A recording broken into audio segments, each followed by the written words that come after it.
Madha police स्टेशनच्या हद्दीत यंदाचा शिवजयंती उत्सव डॉल्बी डीजे मुक्त साजरा करावा अशी अपेक्षा माढ्याचे सहाय्यक पोलीस निरीक्षक रोहित शिंदे यांनी शिवजयंती महोत्सव संदर्भात आयोजित बैठकीत बोलताना व्यक्त केली।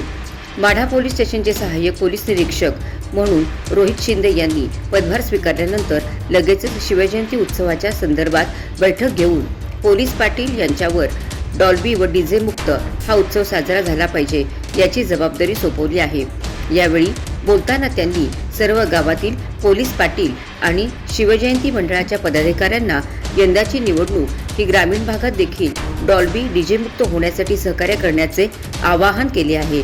डॉल्बी किंवा डीजे मिरवणूक जेथे वाजवली जाईल तेथेच ती मिरवणूक थांबवणार असून कारवाई करण्यात येईल असे देखील स्पष्ट केले आहे। यावेळी बोलताना सामाजिक कार्यकर्ते शंभू साठे यांनी शिवजयंती उत्सवाचे मिरवणुकीस ज्याप्रमाणे डॉल्बी डीजे वापरास परवानगी दिली जाणार नाही तशीच यानंतरच्या सर्व मिरवणुकीसाठी देखील दिली जाणार नाही याची हमी पोलीस प्रशासनाने दिली पाहिजे अशी अपेक्षा व्यक्त केली।